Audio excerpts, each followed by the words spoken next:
Well, this is going to be another riff on Russia.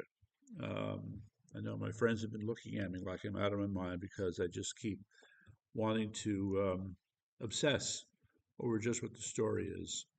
You know, on the hit parade list, when you look at Russia, they're kind of like number two or number three on the list, depending upon who you're talking to, after China and after domestic policy.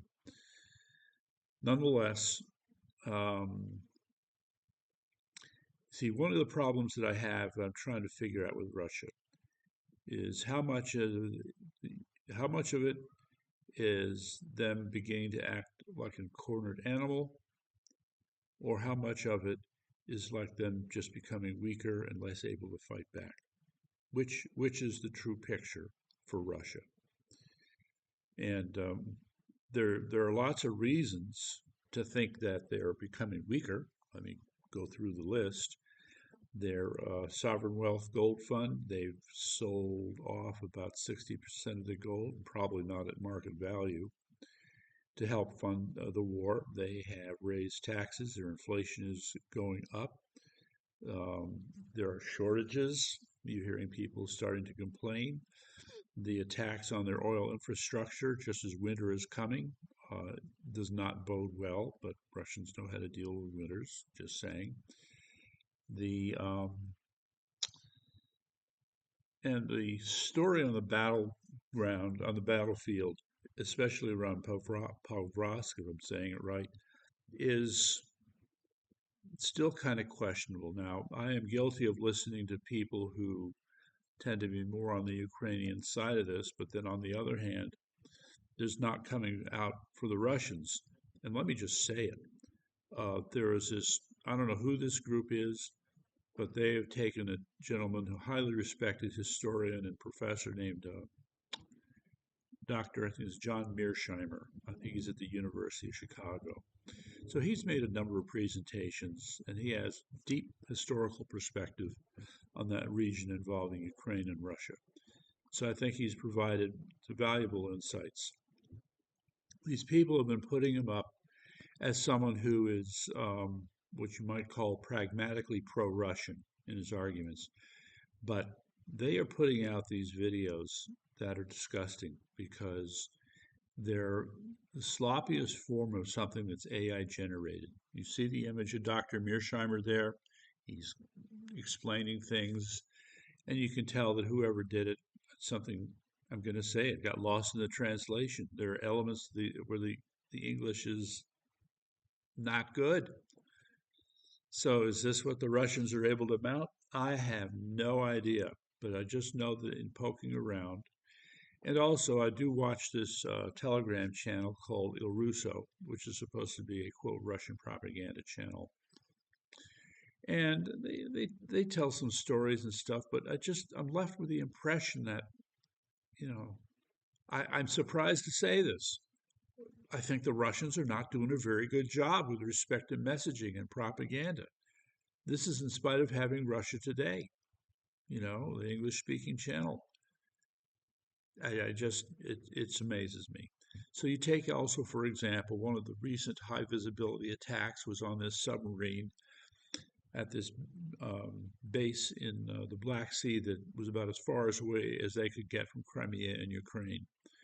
And it didn't matter because, as another demonstration of Ukrainian creativity and resilience, something they called a Sea Baby drone, an underwater drone, um, attacked and caused significant damage to a Kilo class submarine.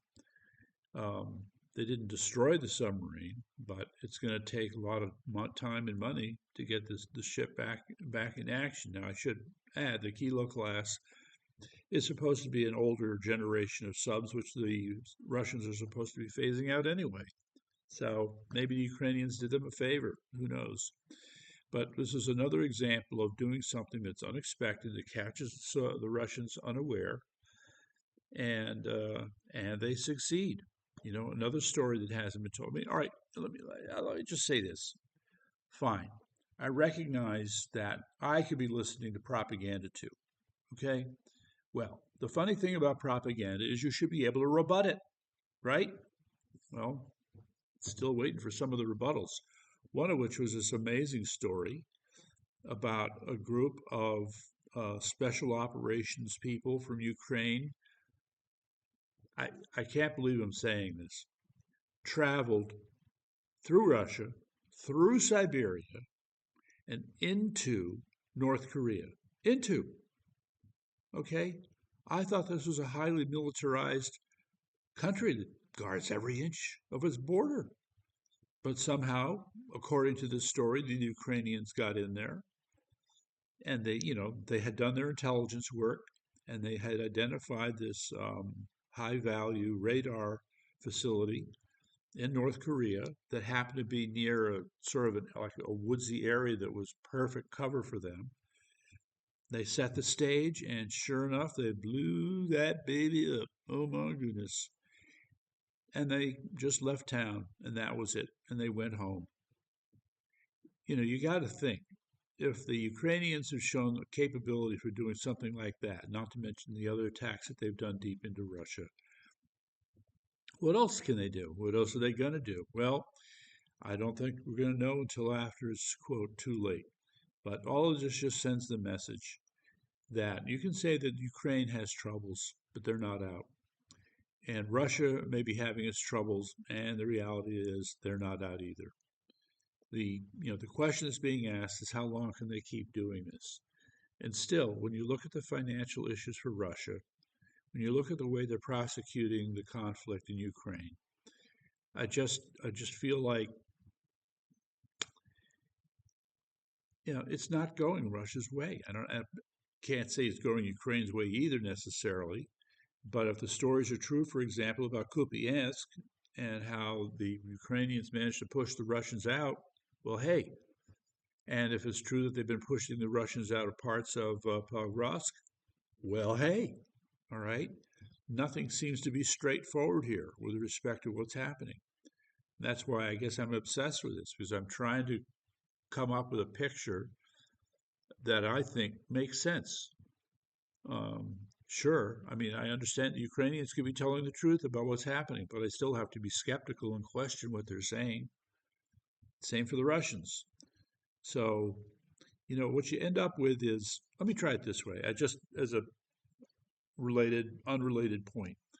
So let's say you're asking yourself, well, how is the American economy doing? How is your average Joe doing in terms of being able to afford basic goods? All right. So somebody came up with what they call the restaurant index, right? You're walking through and you see the restaurants. Are they busy? Are they closed? Is their business down? You talk to waiters, you ask them how things are going.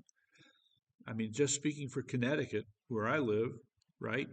Um, no, the economy is not suffering in any significant way. The restaurants, pretty much all the restaurants are okay.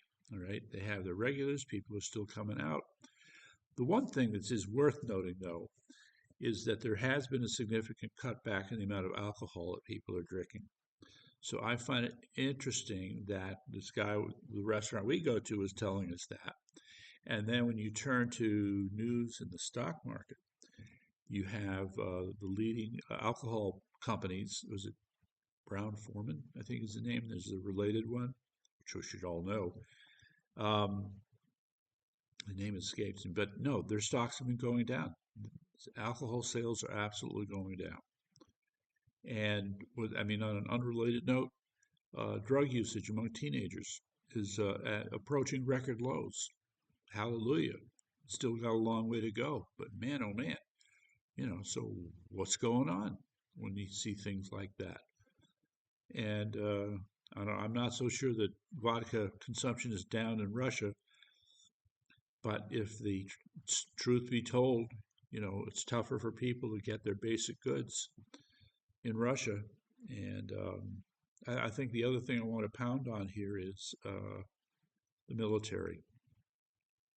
I was watching a video about the story of George C. Marshall. George C. Marshall was the man responsible for preparing America for war in Europe. Starting in 1939, he completely purged the officer corps in the army in order to and put in officers that they knew um, could be adaptive, be creative, be effective, be tactically brilliant, be effective, work well under pressure. And little known fact was that they had three big war games in 1940 um, for the purpose of testing out the younger officer corps and see who they're going to pick. It was over 600 officers who got shit canned because they couldn't handle it. And they were replaced with the other guys who definitely stood up and performed in these war games. And they became the managerial class for the military in World War II. Just remarkable. Well, let's take that picture, okay, and let's go to Russia. That's right, let's go to Russia. Well, it seems that there is no George C. Marshall, Kokov, or whatever in Russia. Ain't nobody like that. The whole Russian culture, as we are slowly learning, does not lend itself to excellence in the military. You have in Vladimir Putin, the head thug, who runs a thugocracy. And the thugocracy doctrine applies very much to the military. They have a long history of abusing the soldiers and treating them brutally. And that's not how you cultivate talent. That's not how you make strong fighters. I'm sorry, you may think otherwise, but here in America know better, and I think it's been demonstrated. And yeah, I mean, just to make the point, it's not. I don't welcome it. It's a bad idea, but I'm not sure that the Russians are really that excited about, crossing swords with the American military. So all of that said, the poor performance of the Russians on the battlefield that I see, in my humble opinion, um, derives from the fact that they are not able to put together good military management. They can't do it. Okay? Maybe somewhere there'll be some enlightened realization about how they should do it, but there is an unfortunate fact associated with it. There tends to be this perception, okay, that the if you're talking about reforming how you prosecute a war for Russia, it will mean adopting Western ways, which they don't want to do. Okay, so there's this resistance, cultural, historical resistance, and I just, you know, dude, you guys are not gonna really prevail, so long as you're following this meat grinder strategy. You can drag it out as long as you want, but you have to realize that the EU collectively has a bigger GDP than Russia, all right? And as they are getting their act together, Russia's going to find that the pressure from the EU is only going to grow. And yes, despite what critics and cynics think, support for Ukraine will also grow. So there is a pattern that's emerging. And by the way, I just want to leave you with one other thought before I go. Right now, President Trump is seeming to favor Russia and leaning hard on Europe. It's tough love, telling the EU that they've got to get their military act together. Well, and the tone has been, we don't want to get involved. These are not our wars. We have no strategic interest in this stuff, says Steve Bannon, which I disagree with. Fine. You know what? Think of this. Think of a Europe that in 2 years is capable of fighting pretty much on its own. And now add in the American military, who now has a group of allies in Germany and France and others who are capable of fighting on their own. This is a combination that Russia would not want to deal with. Not at all. Yeah. Yeah. So this is what I'm saying. We keep thinking in terms of America and Europe split apart. This notion of American isolationism, they're over there, and they're over there. No, they get their act together, and we come back together. That's a thought to think about. So, to be continued, guys.